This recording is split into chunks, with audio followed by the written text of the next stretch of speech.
Hi, this is Joyce. Welcome back to the Simply Stated channel. Let me ask you, what happens when a miracle becomes a threat? You'd think raising a dead man to life would cause everyone to believe. For some, it did, but for others, it caused fear and fury. We are in chapter 11, and we're going to be looking at verses 45 through 57. In this passage, Lazarus has walked out of that tomb alive, and the Pharisees go into a full-blown panic. Why? Because when Jesus demonstrates resurrection, you either surrender in worship or you rise up in rebellion. The question for us today is, how will we respond when Jesus confronts our control and our own comfort? God's glory will always confront human agendas and will always force a response. So read with me while we read John chapter 11, 45 through 57.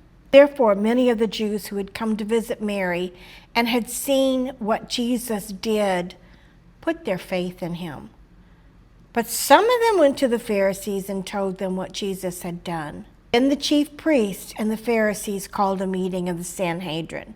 "What are we accomplishing?" they asked. "Here is a man performing many miraculous signs. If we let him go on like this, everyone will believe in him. And then the Romans will come and take away both our place, our power, and our nation."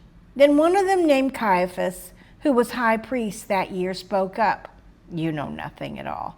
You do not realize that it is better for you that one man die for the people than that the whole nation perish." He did not say this on his own, but as high priest that year, he prophesied that Jesus would die for the Jewish nation, and not only for that nation, but also for the scattered children of God, to bring them together and make them one. So, from that day on, they plotted to take his life. Therefore, Jesus no longer moved about publicly among the Jews.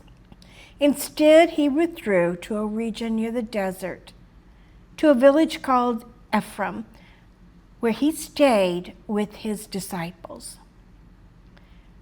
When it was almost time for the Jewish Passover, many went up from the country to Jerusalem for their ceremonial cleansing before the Passover.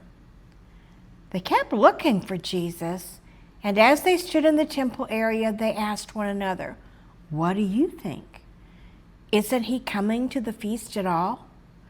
But the chief priests and the Pharisees had given orders that if anyone found out where Jesus was, he should report it, that they might arrest it. You know, like I said, many believed that Jesus was the Christ after raising Lazarus from the grave, but others sought to kill him. They reveal the heart. Faith isn't about proof. It's about surrender.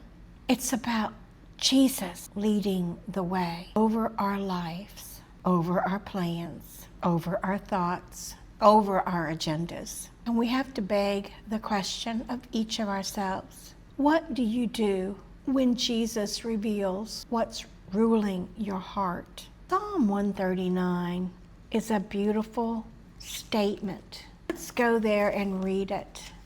This is what we should be asking ourselves as we come into his presence. Psalm 139, verse 23. "Search me, O God, and know my heart. Test me and know my anxious thoughts.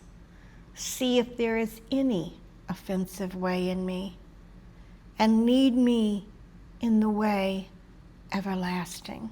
In ruling our heart and putting our faith in him, we give him the control. So we know that the Sanhedrin have met, and they've met, like I said, in panic mode, in fear. They've called meeting, and they have an agenda. and because they are blind, because they have risen in rebellion to the Word of God personified, they are looking for ways to get rid of him, to shut him up and to shut him down. Now Caiaphas, and we're going to read more about him in the coming chapters during Jesus' walk to the cross. But Caiaphas, who is the high priest that year, makes a very prophetic statement, not on his own.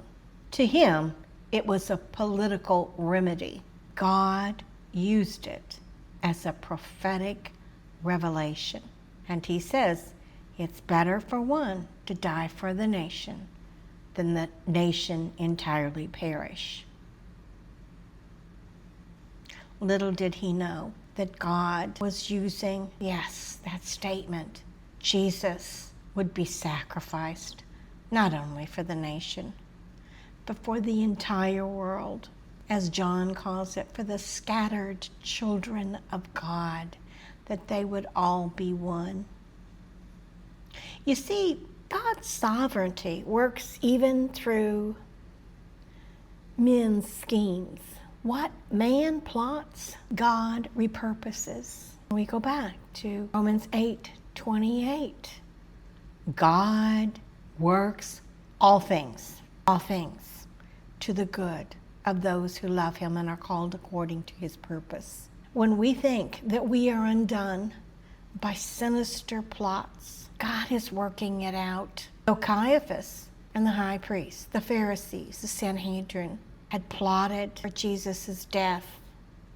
God was using it for the entire redemption of the world. The only caveat was believe on Jesus. And from that day on, the Sanhedrin plotted. Jesus no longer moved publicly in Judea. He moved out near the desert in Ephraim.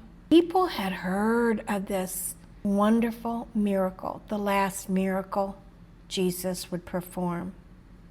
Some say the greatest miracle. All signposts leading back to him. People wanted, for whatever reasons, to see this Jesus, to hear this Jesus. And they were questioning, and in the dark back rooms of that temple, the plot was thickening. The lesson here is following Jesus always demands a response, a decision. Either you crown him or you crucify him. No different today than it was back in the days of Jesus. You have an option: cling to control or yield to the cross. Neutrality is not an option. I know this has been a short lesson. I think it's a very powerful lesson. I so appreciate you being with me, and we'll continue with chapter 12 when we meet again. Please don't hesitate to like and subscribe. I love you guys. Bye-bye.